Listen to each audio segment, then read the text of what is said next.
تاب کے درگے تیرگی پیروی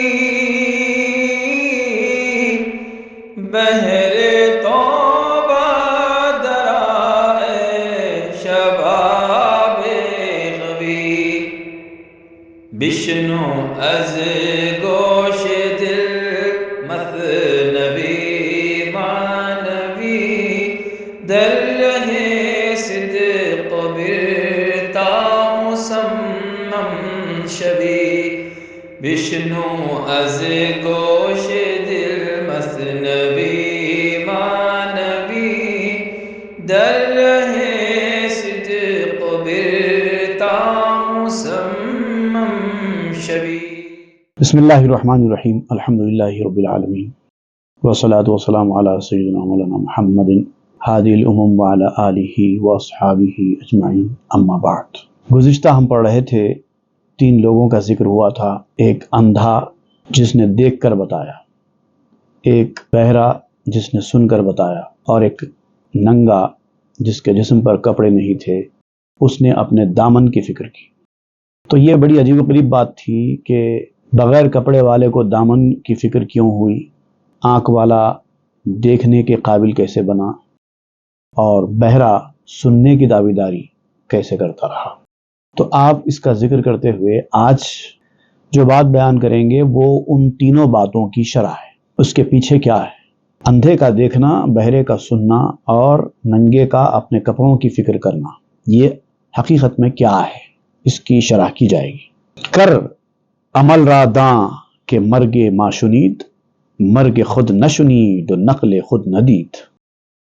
لمبی چوڑی امیدیں، جب انسان دنیا میں رہ کر لمبی لمبی امیدیں باندھتا ہے، 5 سال کے بعد میں ایسا کروں گا، 4 سال کے بعد ایسا کروں گا، 10 سال کے بعد میرا یہ گھر تیار ہو جائے گا، 15 سال کے بعد میری اولاد کی اولاد ہو جائے گی، میں یہ تعمیر کر رہا ہوں، اتنے وقت پر یہ تعمیر ہو جائے گی، میں یہ پیڑ لگا رہا ہوں، اتنے سال کے بعد میں اس پیڑ کا پھل کھاؤں گا۔ اس طرح کی جو امیدیں انسان باندھتا ہے اس کو لمبی لمبی امیدیں طول عمل کہتے ہیں۔ عمل عین سے نہیں بلکہ الف سے عمل، امید۔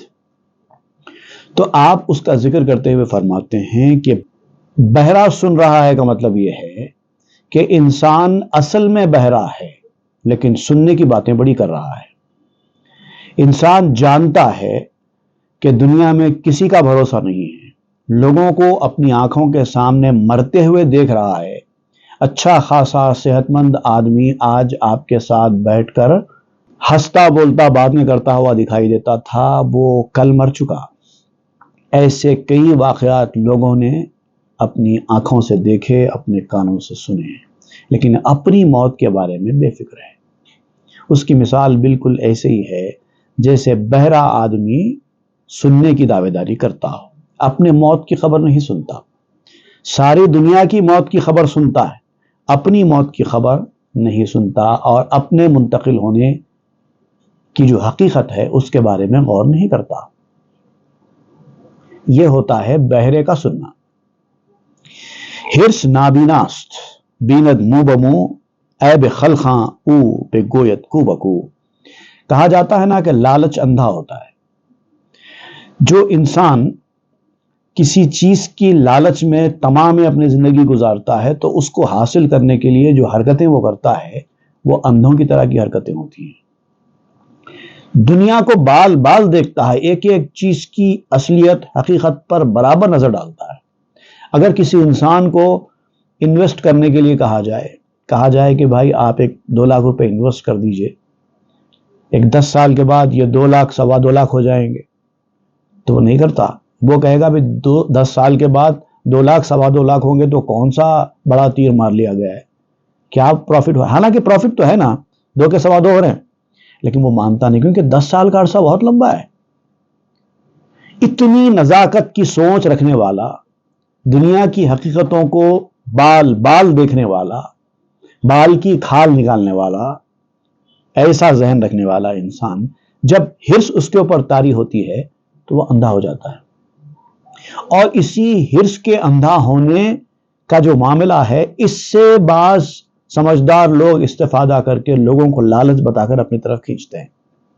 بہت ساری ایسی کمپنیاں آپ نے دیکھی ہوں گی جنہوں نے لوگوں کو لالچ بتا کر ان سے پیسہ اکٹھا کیا اور فرار ہو گئے۔ تو لوگ وہاں پر گئے کیوں؟ اس لیے کہ ان کو لالچ لے گیا۔ ایسی ایسی لمبی لمبی امیدیں دلانے لگے، ایسے سبز باغ دکھانے لگے کہ ان کے دل میں لالچ پیدا ہو گیا اور وہ چلے گئے اور نقصان کا شکار ہو گئے، کیونکہ لالچ اندھا ہوتا ہے۔ تو اسی طرح انسان لوگوں کے عیب گلی گلی جا کر بیان کرتا ہے، ہر کسی کے سامنے بیٹھ کر لوگوں کی عیب جوئی کرتا ہے، یہ صاحب ایسے، وہ صاحب ایسے، انہوں نے ایسا کیا، انہوں نے ایسا کیا، خود کو نہیں یاد کرتا خود کیا کر رہا ہے، خود کے اندر کتنی برائیاں ہیں۔ نہ تھی حال کی جب ہمیں اپنے خبر، رہے دیکھتے اوروں کے عیب و ہنر، پڑی اپنی برائیوں پر جب نظر، تو نگاہ میں کوئی برا نہ رہا۔ بہادر شاہ ظفر کا شعر ہے۔ اپنے حال کی جب خبر نہیں رہتی تو تب سب کے عیب ڈھونڈتے بیٹھتے ہیں، جب اپنے عیب دکھائی دیتے ہیں تو پھر کوئی برا نہیں لگتا، کیونکہ آپ سمجھتے ہیں کہ سب سے برا تو میں ہوں۔ جب کرنے محاسبہ سفر پر نکلا، جس کو دیکھا وہ مجھ سے بہتر نکلا، کس طرح سے ملتے مجھے اوروں کے عیوب، جو عیب بھی ڈھونڈا میرے اندر نکلا۔ یہ ربائی بیان کرتی ہے کہ جب آپ اپنے عیبوں کو دیکھتے ہیں تو دوسروں کے عیب دکھائی نہیں دیتے، جب آپ اپنے عیبوں سے نظر ہٹا لیتے ہیں تو پھر ہر کسی کا عیب دکھائی دیتا ہے۔ عیب خود یک ذرہ چشم کور او، مین بینت گرچہ ہستو عیب جو، اس کی اندھی آنکھ اپنا عیب ذرا برابر بھی نہیں دیکھتی۔ خود کے پاس بھی عیب ہیں لیکن وہ نظر نہیں آتے کیونکہ وہ اندھا ہے، لیکن لوگوں کے عیب برابر دیکھتا ہے، مطلب اندھا دیکھ رہا ہے۔ جیسا آپ نے کیریکٹر میں بتایا تھا کہ اندھا دیکھ رہا ہے، آپ کہتے ہیں کہ اندھا دیکھتا ہے، جیسے کہ یہ خود اپنے عیبوں سے جو اندھا ہے وہ دوسروں کے عیب دیکھ رہا ہے۔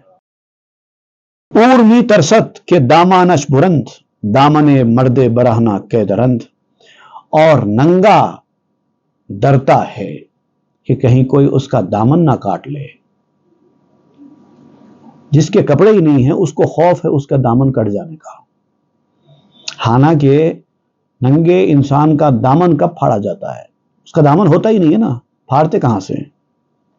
اس کی مثال آپ دے رہے ہیں کہ مرد دنیا مفلسست و ترسناک، ہیچ پورا نیست از دزدانش باک۔ دنیا دار انسان جو دنیا کے پیچھے بھاگنے والا، دنیا کمانے والا ہوتا ہے، وہ اصل میں ایک مفلس انسان ہے اور ہمیشہ ڈرتا رہتا ہے۔ دنیا کے پیچھے بھاگنے والے کی خصوصیت ہے وہ ہمیشہ ڈرتا رہتا ہے۔ مال دولت کے چلے جانے کا ڈر، ان کے ناراض ہو جانے کا ڈر، کام کا آدمی اگر ناراض ہو جائے اس کا ڈر، خود اس کے پاس کام کرنے والا اگر کوئی بندہ ہے اس کا ماتحت جو بہت زیادہ کام کا بندہ ہے، اس کے چلے جانے سے اس کا کاروبار خراب ہو سکتا ہے، اس کے چلے جانے کا ڈر، پھر دشمن کا ڈر، حسد کرنے والے کا ڈر، اس طرح سے ڈر کی ایک لمبی فہرست ہوتی ہے اس کے پاس، کیونکہ وہ دنیا دار شخص ہے، ہمیشہ خوفزدہ رہتا ہے۔ اصل کیا ہے؟ آپ کیا کہتے ہیں کہ اصل بات یہ ہے کہ اس کے پاس کچھ ہے ہی نہیں، جس چیز سے اس کو ڈر ہونا چاہیے وہ ڈر نہیں ہے نا، تو اس کا مطلب اس کے پاس کچھ ہے ہی نہیں۔ دنیا کے مال دولت کو وہ اصل سمجھ رہا ہے، یہ تو اصل مال دولت تو ہے ہی نہیں، تو ڈرتا کس بات سے ہے؟ دنیا میں مال دولت لے کے آیا تھا؟ جب تو دنیا میں آیا تھا مال دولت جس کے پیچھے آج تو بھاگ رہا ہے وہ ساتھ لے کے آیا تھا؟ یہیں آ کر تو کمایا نا، تو یہیں کی چیز ہے، آتی جاتی رہتی ہے، اس میں ڈر کس بات کا؟ او برہنا آمدو اریاں رود، وز غم دشدش جگر خومی شود۔ ننگا آیا اور ننگا جائے گا، اور پھر کچھ لے کے ہی نہیں آیا اور پھر ڈرتا ہے کہ اس کے کپڑے اڑا لیے جائیں گے، چور سے ڈرتا ہے۔ دنیا کا کوئی آدمی اس کے کپڑے اڑا کے لے کے چلے جائے گا، اس کا دامن کاٹ کے لے کے چلے جائے گا۔ اگر تو لے کر آیا تھا تو ڈر دامن کے کٹنے کا، لے کر ہی نہیں آیا تو ڈرتا کس بات سے ہے؟ اور اسی میں روتا ہے، اس کا جگر خون ہوتا ہے روتے روتے۔ وقت مرگش کہبوت صد نوحہ پیش، خندہ آیت جان چرازی ترس خیش۔ اور جب اس کے مرنے کا وقت آتا ہے تو اس کے مرنے سے پہلے ہی اس کی جان سینکڑوں قسم کے ماتم کرتی ہے، نوحے کرتی ہے۔ اس کی جان کو اپنے اوپر ہنسی آتی ہے اپنے خوف کی وجہ سے۔ کس چیز سے ڈر رہا تھا؟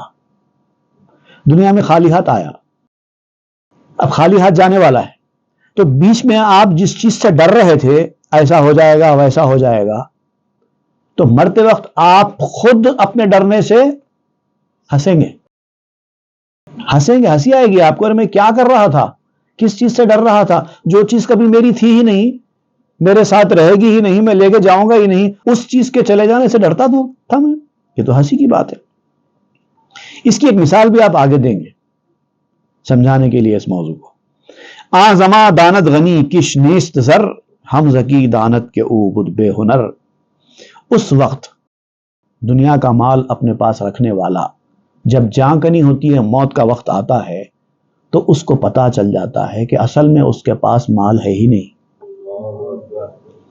الماری میں نوٹوں کی ڈھگار پڑی ہے، تجوری میں سونے کے بسکٹس پڑے ہیں، بینک میں پیسہ بھرا ہوا ہے، لیکن دنیا سے جانے کا وقت آ گیا ہے۔ اب وہ خوش ہوگا میرے پاس اتنا ڈھیر سارا پیسہ ہے، میں ڈھیر سارا پیسہ لے کے جا رہا ہوں؟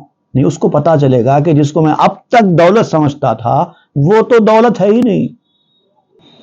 اور جو مالدار ہوتا ہے وہ جان لیتا ہے کہ اس کے پاس مال نہیں ہے، غنی جان لیتا ہے کہ اس کے پاس مال نہیں ہے، اور ذکی جان لیتا ہے کہ مجھے لوگ ہوشیار سمجھدار کہتے تھے، اصل میں ہوشیار سمجھدار تھا ہی نہیں، میں تو بے ہنر تھا، ہر چیز چھوڑ کر جا رہا ہے۔ چوں کنارے کودکے پر السفال، کو براں لرزاں بود چوں رب مال۔ اب ایک مثال آپ دیتے ہیں، دے کے سمجھاتے ہیں کہ ایک چھوٹا بچہ ہے، اس کا دامن پتھروں سے بھرا ہوا ہے، ٹھیکریوں سے بھرا ہوا ہے، اور وہ اپنے اس ٹھیکریوں کو پیسہ سمجھتا ہے، مال دولت سونا سمجھتا ہے۔ اب اس کو ڈر ہے کہ کہیں یہ پتھر، یہ ٹھیکریاں کوئی چھین کر نہ لے جائے، اس کا ڈر ہے۔ اس چھوٹے بچے کو، معصوم بچے کو، عقل نہیں ہے نا، وہ اس سے بھی ڈرتا ہے، کیونکہ اس نے محنت سے ادھر ادھر سے اکٹھا کیے ہیں، وہ جمع کر کے اپنے دامن کو اس نے اس ٹھیکریوں سے، اس پتھروں سے بھرا ہے۔ اب اس کو خوف ہے کہ کہیں کوئی یہ ٹھیکری، یہ پتھر کوئی اڑا کر نہ لے جائے، جیسے کہ مالدار ڈرتے ہیں اپنے سونے چاندی، اپنے پیسے کے چلے جانے سے۔ گر ستانی پارے گریاں شود، پارا گر بازش دہی خنداں شود۔ اگر کوئی اس بچے کا ایک ٹھیکرا، ایک پتھر چھین لے تو وہ رونے لگتا ہے، اور اگر اس کو لوٹا دے یا ایک دو ٹھیکرے اضافہ کر کے دے دے تو وہ خوش ہو جاتا ہے۔ وہی حال دنیا کے مالدار کا بھی ہے۔ جیسے سمجھدار آدمی اس بچے کو دیکھ کر ہنستا ہے کہ کیا کم سن اور کم عقل ہے کہ ٹھیکریوں کو دیکھ کے خوش ہو رہا ہے، ایک دو ٹھیکری چلے جائے تو افسوس کر رہا ہے، ایک دو ٹھیکری اضافہ ہو جائے تو خوش ہو رہا ہے۔ ویسے ہی جو اہل دل ہیں وہ دنیا داروں کے مال دولت کی کیفیت کو دیکھ کے اسی طرح ہنستے ہیں۔ چون باشد طفل را دانش دثار، گریو خندش ندارت اعتبار۔ چونکہ بچے کو عقل کا لباس حاصل نہیں ہے، عقل نہیں ہے نا اس کو، تو جو لباس ہوتا ہے عقل کا وہ بچے کے پاس نہیں ہے، عقل کا ننگا ہے وہ، اسی لیے اس کا رونا بھی ہوتا ہے، اس کا ہنسنا بھی ہوتا ہے، اور ظاہر ہے کہ اس کے نہ رونے کا اعتبار ہے نہ ہنسنے کا اعتبار ہے، کوئی حقیقت نہیں ہے، کوئی حیثیت نہیں ہے۔ محتشم چوں آریت را ملک دید، پس براں مالے دروغی می تپید۔ اصل میں ہوتا کیا ہے کہ مالدار نے جب اس کے پاس دولت آئی تو حالانکہ وہ دولت اس کے پاس عارضی طور پر آئی، ایک وقت کے لیے آئی، پھر چلے جانے والی ہے، لیکن وہ جب آتی ہے تو اس کو اپنی ملکیت سمجھتا ہے.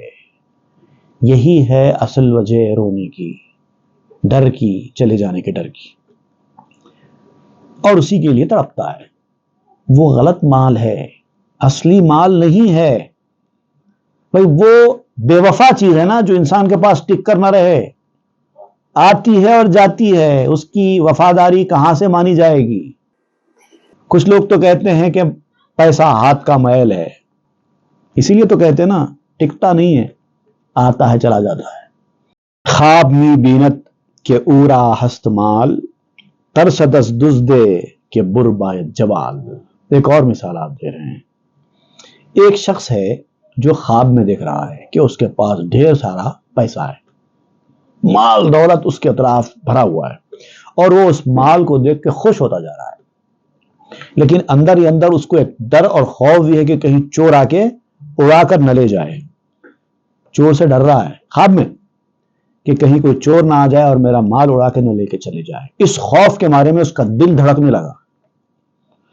تو خواب میں اس کا دل دھڑک رہا ہے خوف کے مارے کہ کہیں چور آ کر اتنا ڈھیر سارا مال اڑا کے نہ لے جائے. اور اسی دوران چون ز خوابش بر جہانت گوش کش، پس ز تر سے خیش تسخر ایدش. اور یہی وہ خواب دیکھ رہا تھا کہ اچانک اس کا کان پکڑ کر کسی نے نیند سے اٹھا دیا. تو جب وہ نیند سے اٹھا تو خواب میں جو ہیبت اس کے اوپر طاری تھی، اس کے اثرات نیند سے اٹھنے کے بعد بھی اس کے دل کے اوپر محسوس ہوئے. دل دھڑک رہا تھا خوف کے مارے. مال دولت کے چلے جانے کا جو خوف ہے، اس خوف کے مارے اس کا دل نیند میں سے اٹھنے کے بعد بھی دھڑک رہا تھا. تو جب اس نے محسوس کیا کہ میں کس چیز سے ڈر رہا ہوں، میرے ڈرنے کی کیا وجہ ہے، تو اس کو سمجھ میں آیا کہ میں خواب دیکھ رہا تھا جس میں پیسہ مال دولت تھا، اس کے چلے جانے کے خوف سے میں ڈر رہا تھا، یہ اس کی ہیبت ہے. تو اپنے ڈرنے کے اوپر وہ ہنسنے لگتا ہے. کس چیز سے ڈر رہا تھا میں، جبکہ وہ مال دولت تھی نہیں، وہ تو خواب تھا. ایسے ہی انسان دنیا میں نیند میں ہے، جب اٹھانے والا اس کو اٹھا دے گا اس وقت اس کی بھی یہی کیفیت ہوگی. ہم چنا لرزانیے این عالماں، کہ بوت شاں علم و اخل این جہاں. اسی طرح کا خوف ان ہنرمندوں کو ہوتا ہے جو دنیا میں ہنرمند کہلاتے تھے. ان کو اپنے ہنر پر بڑا ناز تھا، ان کے ہنر کے چلے جانے کا بڑا خوف تھا. لیکن جب وقت آخر آئے گا اس وقت ان کو پتا چلے گا کہ ہم سب بے وقوفی کر رہے تھے. دنیا کا علم، دنیا کی عقل، سب کا یہی انجام ہونے والا ہے. اسپے این عاقلان ذو فنون، گفت عزت در نبے لا یعلمون. ایسے ہی ہنرمندوں، عقل مندوں، دولت مندوں کے لیے قرآن مجید میں اللہ تعالیٰ نے فرمایا لا یعلمون، وہ جانتے نہیں ہیں، ان کو پتہ ہی نہیں ہے. وہ جو اس دنیا میں جان رہے ہیں اس کو وہ اصلی علم سمجھ رہے ہیں، لیکن جو اصلی علم ہے اس کی تو ان کو خبر بھی نہیں ہے. ہر یکے ترساں ز دزدی کسے، خیش تن را علم پندارت بسے. ہر شخص کو اس کی کوئی نہ کوئی چیز چرائی جانے کا ڈر ہے، اور وہ اسی کو اپنا علم سمجھتا ہے. عالم بھی اپنے علم کے چرائے جانے سے خوفزدہ ہے، کہیں میں علم بھول نہ جاؤں. حالانکہ علم ایک ایسی چیز ہوتی ہے جس کو چوری کا خطرہ نہیں ہے، لیکن عالم اپنے علم کے بھی کم ہو جانے سے خوفزدہ رہتا ہے. گوی ادو کہ روزگارم می برت، خود ندارت روزگار سود مند. اب جب کوئی آدمی اس کے پاس آتا ہے، آ کے اس کا کچھ وقت لیتا ہے، تو کہتا ہے کہ یہ شخص میرا وقت برباد کر رہا ہے، میرا قیمتی وقت برباد ہو رہا ہے. حالانکہ اس کا خود کا وقت کون سا قیمتی ہے. اگر 1 گھنٹہ کسی نے آپ کا برباد کر دیا اور وہ 1 گھنٹہ آپ کی زندگی میں بچ جاتا تو آپ کیا تیر مار لیتے اس 1 گھنٹے میں. لیکن باتیں ویسی ہیں. گوئے دس کارم براور دند خلق، غرق بیکاریست جانش تاب حلق. کہنے لگتا ہے کہ لوگ مجھے بناتے ہیں بیکار، میرا بیکار استعمال کرتے ہیں لوگ. حالانکہ اگر وہ اپنی حقیقت پر غور کرے تو خود سر سے لے کے پاؤں تک بیکاری میں ڈوبا ہوا ہے۔ دیکھیے یہ ہمارے پاس بڑی ایک دلچسپ بات میں آپ کو بتاتا ہوں۔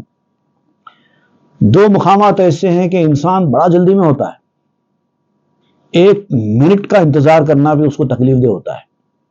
ایک مسجد میں اگر امام صاحب کچھ دیر کے لیے لیٹ آ جائیں اور نماز کو تاخیر ہو جائے تو وہ بے چین ہو جاتا ہے، ایسا جیسے کہ اس کو کہیں بہت جلدی جانا ہے، اور جب مسجد سے باہر آتا ہے تو پھر چبوترے پر دوستوں کے ساتھ بیٹھ کر 1 گھنٹہ خراب کرتا ہے وہی آدمی۔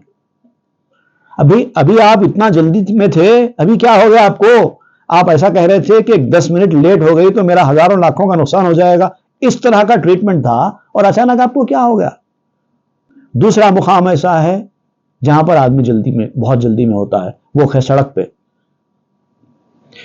2 منٹ انتظار کرنا نہیں چاہتا، اتنا چھوٹا سا راستہ اس کو نکلنے کے لیے مل جائے تو نکلنے کے لیے گھس جاتا ہے، بھلے ہی اس سے ساری ٹریفک جیم کیوں نہ ہو جائے، لیکن میں نکل جاؤں گا۔ کہاں جانا ہے آپ کو؟ اتنی جلدی کیوں کر رہے ہیں؟ 2 منٹ صبر کیجئے، راستہ صاف ہونے دیجئے۔ نہیں، رانگ سائڈ چلا جائیں گے، لیکن جائیں گے جلدی، نہیں ٹھہر سکتے، جلدی میں ہوتا ہے۔ تو آپ کہتے ہیں کہ کیا تیر مار رہے ہو تم جلدی گھر کو پہنچ کر؟ کیا کام ہے اتنا جلدی کر رہے ہو؟ لیکن یہ طرز عمل انسان کا ہوتا ہے، حالانکہ خود بیکار انسان ہے، گھر میں جا کر کچھ کرنا نہیں ہے۔ اور ترساں کے منم دامن کشاں، چوں رہانم دامن نس چنگال شاں۔ ننگا آدمی ہے، ڈرتا ہے، لوگوں سے اپنا دامن کیسے بچاؤں اس کی فکر میں لگا ہوا ہے، حالانکہ بے وقوف انسان، تیرا تو لباس ہی نہیں ہے، دامن سے کیا ڈر رہا ہے؟ حقیقت کو پہچانو۔ 100 ہزاراں فضل دانت از علوم، جان خود را مین دانت آز علوم۔ علم کی لاکھوں فضیلتیں جانتا ہے، کون سا علم کس کام کے آتا ہے، کون سے علم سے کیا ہوتا ہے، باٹنی کیا ہوتی ہے، زولوجی کیا ہوتی ہے، فزیکل سائنس کے کتنے پارٹس ہوتے ہیں، پھر میڈیسن میں ڈرمیٹولوجی کیا ہوتی ہے، نیورولوجی کیا ہوتی ہے، ہر چیز کے بارے میں جانتا ہے، برانچز کی اسٹڈی بھی رکھتا ہے، سب جانتا ہے، اور ہر چیز جاننے کی خواہش بھی کرتا ہے، دنیا میں کیا ہو رہا ہے، بیٹھ جاتا ہے 4 لوگوں کے ساتھ ادھر ادھر کی خبریں حاصل کرنے میں بیٹھ جاتا ہے، ادھر کیا ہوا، یہ کیا ہوا، اس کا کیا ہوا، اس کا کیا ہوا۔ مولانا روم کہتے ہیں جان خود را می نداند آظلوم، اس ظالم کو خود اپنی خبر نہیں ہے، کدھر دنیا کے جھمیلوں میں اپنا وقت برباد کر رہا ہے، خود کی خبر نہیں ہے اس کو، اور کبھی کوشش بھی نہیں کرتا اپنے بارے میں جاننے کی، کہاں سے آیا ہے، کہاں جائے گا، دنیا میں اس کو کیا کرنا ہے، کیا کرنے سے کیا ہوگا، اس کے اعمال کی کیفیت کیا ہے، اچھائیاں کتنی ہو رہی ہیں، برائیاں کتنی ہو رہی ہیں، کس کس کا حق ادا ہو رہا ہے، کس کس کی حق تلفی ہو رہی ہے، کتنی باتیں زبان سے اچھی نکل رہی ہیں، کتنی باتیں زبان سے بری نکل رہی ہیں، کچھ خبر نہیں، اپنے بارے میں بالکل فکر نہیں ہے، ساری دنیا کی فکر ہے۔ داند اون خاصیت ہر جوہرے، در بیان جوہرے خود چوں کھرے۔ وہ ہر جوہر کی خصوصیت بھی جانتا ہے، جوہروں کی خصوصیت بھی جانتا ہے، کون سے جوہر کی کیا خصوصیت ہے، اس میں کیا ہوتا ہے، اس میں کیا ہوتا ہے، اس کے کیا فائدے ہیں، اس کے کیا فائدے ہیں، ہر چیز کے بارے میں جانتا ہے، اور خود اس کا اپنا ایک جوہر ہے، اس کے معاملے میں تو وہ گدھا بنا ہوا ہے، گدھے کی طرح ہے، پتہ ہی نہیں ہے اس کو میرے جوہر کا کیا بن رہا ہے، نہیں پتا کہ ہمیں دانم یجوز و لا یجوز، خود ندانی تو یجوزی یا عجوز۔ یجوز اور لا یجوز یہ عربی کے الفاظ آپ نے استعمال کیے ہیں، کسی چیز کا جائز ہونا اور کسی چیز کا ناجائز ہونا۔ یجوز کہتے ہیں فلاں چیز جائز ہے، لا یجوز کہتے ہیں کہ فلاں چیز جائز نہیں ہے۔ تو اب یہ جو ہے یجوز اور لا یجوز کا علم حاصل کرنے میں تو بڑی مستعدی ہے، کون سی چیز جائز کون سی چیز ناجائز یہ جانتا ہے، لیکن خود یہ نہیں جانتا کہ اصل میں وہ یجوزی ہے یا عجوز ہے۔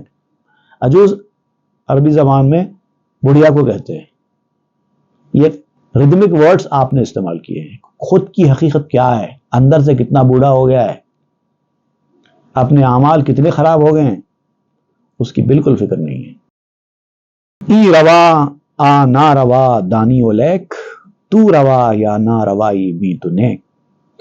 تو یہ تو جانتا ہے کہ یہ چیز جائز ہے، وہ چیز ناجائز ہے، لیکن کبھی غور بھی کر تو خود جائز ہے یا ناجائز ہے. چیزوں کے بارے میں تو بڑی فکر ہے، یہ جائز وہ ناجائز، خود اپنی بھی کر کہ تو جائز ہے ناجائز ہے. قیمت ہر کالا نیدانی کے چیست، قیمت خود را ندانی احمقیست. تو ہر سودے کی قیمت جانتا ہے کہ وہ کیا ہے، کون سی چیز کتنے میں ملتی ہے، یہ سب جانتا ہے نا. کبھی اپنی قیمت بھی جان لے. اگر تجھے اپنی قیمت کا پتہ نہیں ہے تو پھر یہ تو حماقت ہے. تیرے جسم کے جو اعضاء ہیں اس میں سے کون سے عضو کی کیا قیمت ہے، کون سا عضو کتنا کام آنے والا ہے، کچھ پتا بھی ہے؟ چلو ایک ہی بات بتا دو کہ آپ کے سر سے لے کے پاؤں تک جتنے اعضاء اس میں سب سے زیادہ قیمتی عضو کون سا ہے، وہ بھی نہیں معلوم. کسی بھی عضو کو پوچھا گیا نہ محشر میں، مگر یہ دل کے ہزاروں میں قیمتیں آئیں. دل ہوتا ہے سب سے قیمتی عضو انسان کا، بشرطے کہ وہ صاف شفاف ہو، ورنہ پھر وہ دل بھی دوسرے عضووں کی طرح ہے، دوسرے اعضاء کی طرح ہی ہوگا، عام عضو کہلائے گا اگر صاف نہ ہو تو. صاف ہوگا تو بہت قیمتی ہے، صاف نہ ہوگا تو پھر ہاتھ پاؤں ناک کان کی طرح ہی ہے، وہ بھی اس سے ہٹ کے کوئی اہمیت نہیں اس کی. سادھاؤ نحسہا دانستئی، ننگری سادی تو یا ناشستئی. سعادتوں کو تو جانتا ہے کس چیز میں سعادت ہے، کس چیز میں خوش بختی ہے، خوش نصیبی کون سی چیز میں ہے، بد نصیبی کون سی چیز میں ہے، نحوست کون سی چیز میں ہے، یہ تو جانتے ہو نا. مگر کبھی یہ بھی غور کرو کہ تم خود خوش نصیب ہو یا بد نصیب ہو، تم خود کبھی سعید ہو یا پھر میلے ہو. اپنے بارے میں بھی غور کرو. اپنا جسم تو بڑا دھوتے ہو، رگڑ رگڑ کر نہاتے ہو، اندر کی کیفیت کیا ہے، کتنا گندا ہو گیا ہے تمہارا دل، اس کے بارے میں کبھی سوچا بھی ہے؟ اہم ہے باطنی پاکی بدن کی پاکی سے، اہم ہے باطنی پاکی بدن کی پاکی سے. ذرا سا من کو بھی دھو لو بدن کو دھوتے ہوئے. بدن کو دھونا اچھی بات ہے، لیکن کبھی کبھار من کو بھی دھو لینا چاہیے. جان جملہ علمہا اینست این کے بدانی من کیم در یوم دین. تمام علوم کی، تمام معلومات کی جان، اصل یہی ہے کہ تم وہ بات جان لو کہ قیامت کے دن میرا کیا معاملہ ہوگا. اگر یہ چیز تم کو معلوم ہو گئی تو تم بہت بڑے عالم ہو. قیامت کے دن میں کون رہوں گا، کیسا رہوں گا، اگر یہ معلوم ہو جائے تب تم بہت بڑے عالم ہو، ورنہ تمہارے علم کی کوئی حقیقت حیثیت نہیں ہے. جان جملہ علمہا اینست خود کہ ببخشت جملہ را جان ابد. تمام علوم کی، جتنے علم دنیا میں پائے جاتے ہیں سب کی جان یہی ہے کہ وہ اپنے علم سے لوگوں کو ابدی جان عطا کرے. اگر آپ کا علم لوگوں کو ابدی جان عطا کرنے والا ثابت ہو جائے تب آپ عالم ہیں. لوگوں کے ہنسنے کا موجب بن جائے، لوگوں کے انٹرٹینمنٹ کا موجب بن جائے، یا لوگوں کے نالج کا موجب بھی بن جائے، تب بھی وہ علم بڑا علم نہیں ہے. بڑا علم وہ ہے کہ لوگ اپنی ابدی جان حاصل کریں جس سے. آ اصول دی بدانستی تو لیک، بن گرندر اصل خود کو ہست نیک. دین کے اصول تو تو نے جان لیے. ہر علم کے کچھ اصول ہوتے ہیں، دین کے اصول ہوتے ہیں، شریعت کے اصول ہوتے ہیں، طریقت کے اصول ہوتے ہیں، تفسیر کے اصول ہوتے ہیں، حدیث کے اصول ہوتے ہیں، فقہ کے اصول ہوتے ہیں. منطق کے اصول ہوتے ہیں، ہر علم کے کچھ اصول ہوتے ہیں، اور وہ اصول پڑھنے کے بعد ہی آدمی اس علم میں مہارت حاصل کر پاتا ہے۔ تو نے تو بہت سارے اصول جان لیے، لیکن اپنی اصل پر بھی کبھی غور کیا ہے کہ وہ کتنی اچھی ہے؟ اصل چیز تو یہی ہے کہ اپنے بارے میں جانکاری حاصل کرو، اپنی حقیقت پہچاننے کی کوشش کرو۔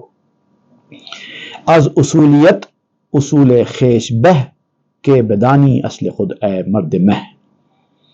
تیرے اس طرح کے اصولی ہونے سے، اصول فقہ، اصول تفسیر، اصول حدیث، اصول منطق، یہ سارے جو اصول ہیں علم کے، یہ اصولوں پر مہارت رکھنے والے کو کہتے ہیں اصولی، اور اسی کے مطابق اپنا طرز عمل اختیار کرنے کو کہتے ہیں اصولی والے لوگ۔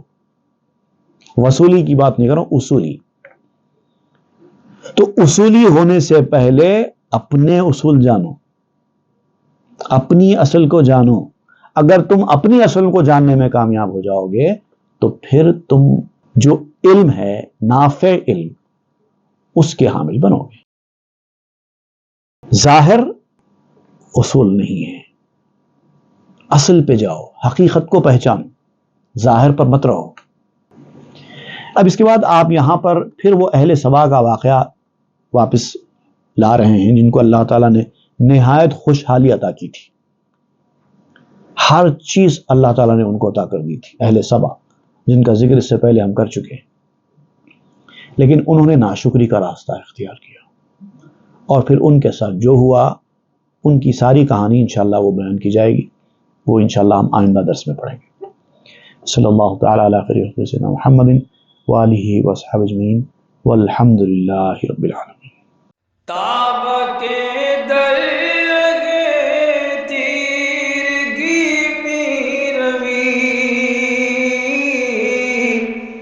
بہر توبہ درائے شباب غوی، بشنو از گوش دل مثنوی معنوی، در رہے صدق برتا مسمم شوی، بشنو از گوش دل مثنوی